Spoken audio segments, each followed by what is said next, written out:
Saya pernah bertemu dengan seorang yang sudah pun menukar jantinanya keseluruhannya sekali. Beliau nak kembali kepada fitrah tetapi dia tidak membuat pembedahan. Tapi dia nak solat. Dari segi hukum ni dia tak tahu dia nak solat di ruang wanita ke ataupun lelaki. Apa pandangan anda dalam hal ni?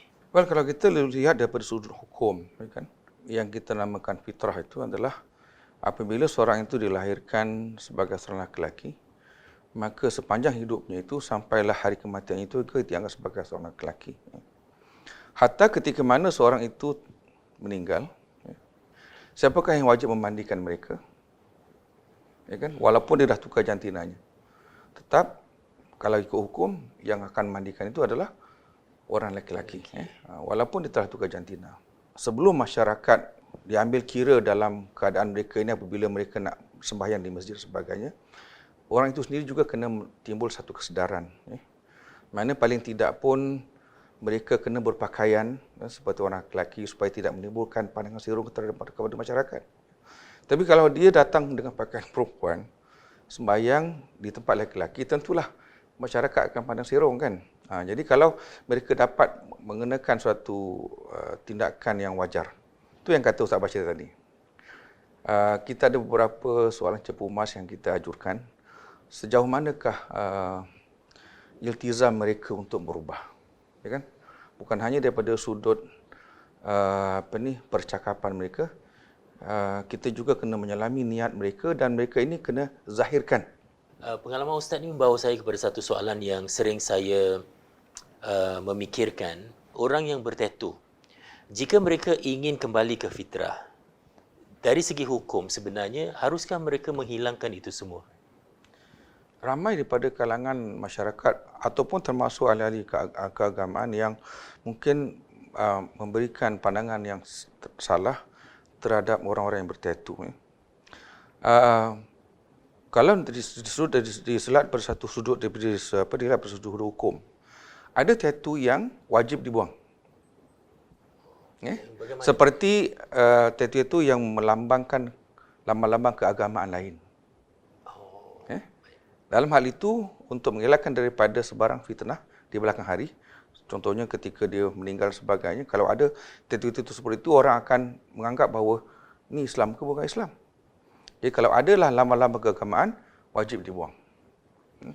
Adapun gambar-gambar lukisan yang selain daripada lambang-lambang keagamaan, itu menjadi harus. Sekiranya mendatangkan mudarat yang lebih, maka keadaan itu kita nasihatkan tak perlu dibuang.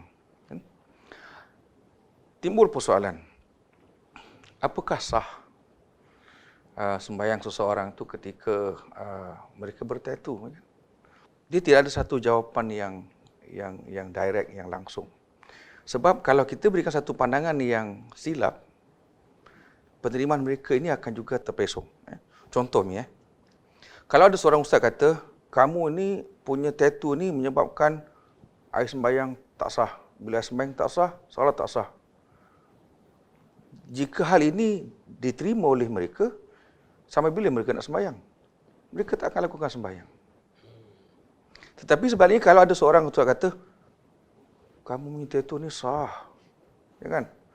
Air sembahyang pun sah. Besok dia buat tatu baru. Oh, dilema. Jadi hal ini perlu difahami. Jadi dalam hal ini, saya ada buat sikit kajian di mana saya pergi ke tatu kepala untuk mengetahui lebih lanjut bagaimanakah proses tatu ini dilakukan. Jadi di situ kita dapat lihat bahawa proses membuat tatu ini bukan satu proses yang mudah sebenarnya. Mereka kena tahu tentang anatomi kulit. Jadi kita ada kulit lapisan pertama, lapisan kedua dan sebagainya. Jadi menurut pandangan ulama tradisi, mengatakan tatu itu tidak sah kerana bercampur dengan darah dan sebagainya. Jadi kalau kita lihat tatu yang diletakkan pada kulit kita ini, dia tidak diletakkan pada lapisan atas. Ya kan? Lapisan atas ini dipanggil epidermis dan lapisan bawah ini dipanggil dermis. Jadi dakwat yang digunakan pada jarum itu diletakkan pada lapisan yang sebelah bawah.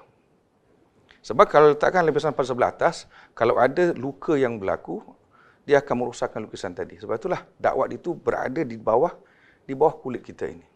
Dan kita buka pula kitab-kitab perkunan, fardu ain.